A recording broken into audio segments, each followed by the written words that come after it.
Hello students, पिछले lecture में हमने बायोटिक फैक्टर्स में पॉजिटिव इंटरैक्शंस के बारे में पढ़ा था, जिसमें हमने ये देखा था कि किसी भी तरह के दो ऑर्गेनिजम्स जब साथ रहते हैं तो एक दूसरे को फ़ायदा करते हैं या कोई भी एक स्पीसीज़ को फ़ायदा होता है और दूसरे को नुकसान नहीं होता है और वो इस तरह से इन्वायरमेंट में साथ रहते हैं। और आज हम पढ़ेंगे उसका दूसरा part, negative interactions. In negative interactions one of the interacting population is benefited and the other is harmed. इसमें क्या होता है कि इसमें एक स्पीसीज़ को नुकसान होता है और दूसरी स्पीसीज़ को किसी भी तरह का नुकसान नहीं होता है। In negative interaction one population में eat members of the other population, compete for foods or excrete harmful wasters. Different types of negative populations interactions are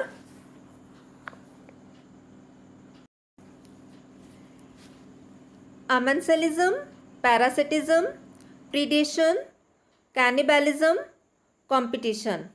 ये जो इंटरैक्शंस हैं, ये इंटरैक्शंस इनमें एनिमल्स में या जो नेगेटिव इंटरैक्शन होता है ये एनिमल्स में फूड के लिए होता है, शेल्टर के लिए होता है या फिर मेटिंग के लिए होता है। ये कुछ ऐसे कारण हैं जिनकी वजह से एनिमल्स में डिफरेंट टाइप्स के नेगेटिव इंटरैक्शंस पाए जाते हैं। First is amensalism. ये एक नेगेटिव टाइप का पॉपुलेशन इंटरैक्शन है जिसमें कि एक स्पीसीज़ को नुकसान होता है और दूसरी को किसी भी तरह का फ़ायदा या नुकसान नहीं होता है।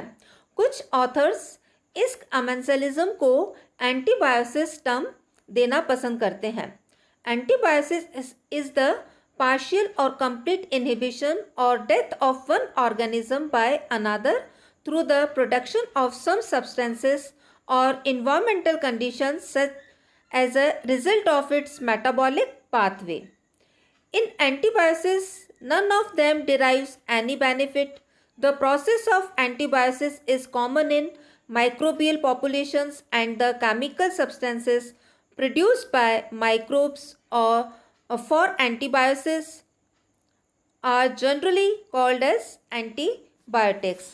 इसमें जो माइक्रोबियल पॉपुलेशंस होते हैं उनके द्वारा केमिकल सब्सटेंस प्रोड्यूस किया जाता है माइक्रोब्स के द्वारा, और ये जो केमिकल सब्सटेंसेस होते हैं इनको एंटीबायोटिक्स कहते हैं और जिनकी वजह से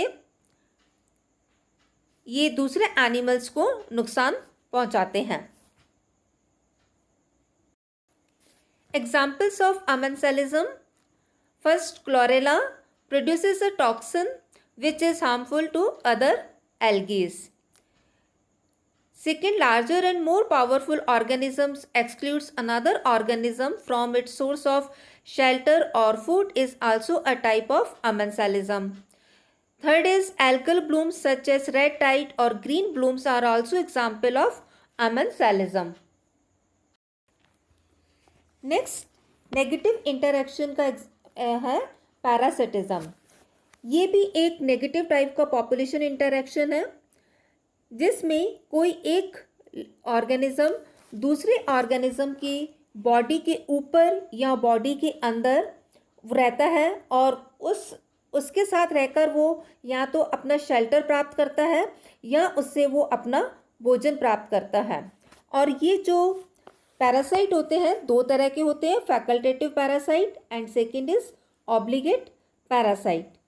और ये जो पैरासाइट होते हैं ये ज़रूरी नहीं है कि उस होस्ट पर अपना पूरा ही लाइफ साइकिल कंप्लीट करें, इनके भी अलग अलग तरह के होते हैं ये।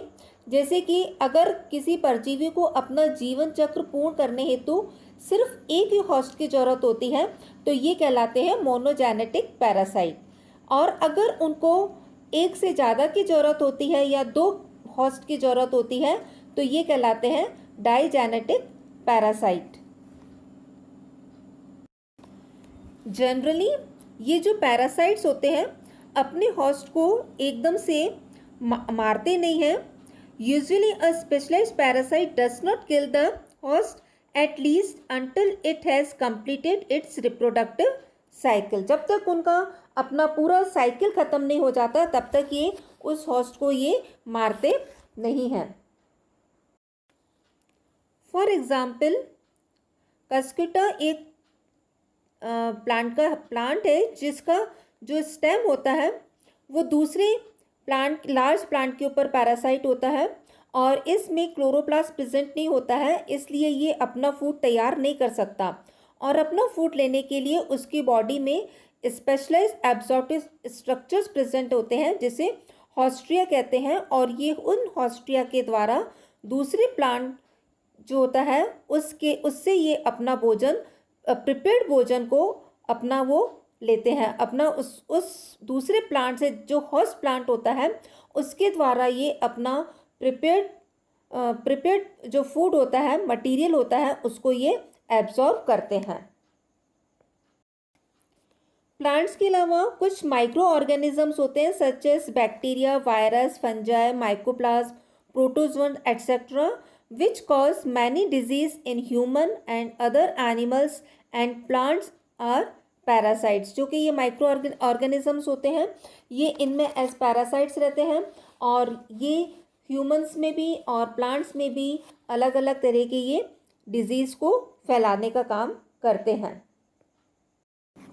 Next is predation. Predation is a negative type of population interaction and it belongs to the exploitation category of negative population interactions. ये तो आपने अपने आसपास के वातावरण में ही देखा होगा कि जो शिकारी एनिमल्स होते हैं वो आपने देखा होगा जो भी हमारे आसपास जानवर हैं जो ताकतवर एनिमल होता है जो बड़ा एनिमल होता है वो छोटे और कमज़ोर एनिमल को मारकर खा जाता है. पैरासाइट्स और प्रीडेशन में ये फ़र्क होता है कि जो पैरासाइट्स एनिमल होते हैं वो होस्ट को कम्प्लीटली मारते नहीं हैं क्योंकि वो उनके ऊपर डिपेंडेंट होते हैं क्योंकि उनसे वो अपना फूड लेते हैं और अपना शेल्टर लेते हैं. लेकिन जो प्रीडेटर्स होते हैं वो अपने प्रे को जो उनका शिकार होता है उसको ये पकड़कर खा जाते हैं. तो इस आपने अपने घर के आसपास देखा होगा. तो इस तरह से ये नेगेटिव टाइप का पॉपुलेशन इंटरेक्शन पाया जाता है. Predation is very important in community dynamics and it helps to maintain the constancy of number of different trophic levels in the ecosystem and thereby maintain the stability of ecosystem. Examples of predation: lions, tiger and bear are predators of forest ecosystem. They predate herbivorous. Next, fourth, cannibalism. Cannibalism is a negative type of interaction of individuals in the same population. In cannibalism, bigger individual of a species kill and feeds on smaller individual of same species. Cannibalism is a natural method of population control in the ecosystem. Next is competition. Competition is the association of two or more species. Each species is adversely affected by the presence of other species in respect of food, shelter, space, light, etc. Competition occurs when individuals attempt to obtain a resource that is inadequate to support all the individuals seeking it, or even if the resources are adequate, individuals harm one another in trying to obtain it. Competition के कारण दोनों species को नुकसान होता है और क्योंकि जो सोर्सेस होते हैं वो लिमिटेड होते हैं इसकी वजह से कोई एक स्पीसीज़ का एक्सप्लॉयटेशन होता है. या तो वो स्थान उस जगह को छोड़ देती है, वो माइग्रेट कर जाती है या इमाइग्रेशन हो जाता है उनमें या फिर उनमें किसी तरह का चेंज हो जाता है. कंपटीशन दो टाइप का होता है. First is intraspecific competition and second is interspecific competition. Interspecific competition is the competition occurring between the individuals of the same population. यानी कि विद इन पॉपुलेशन होता है. It is also called as scramble competition. Intraspecific competition is an important density dependent factor regulating population size.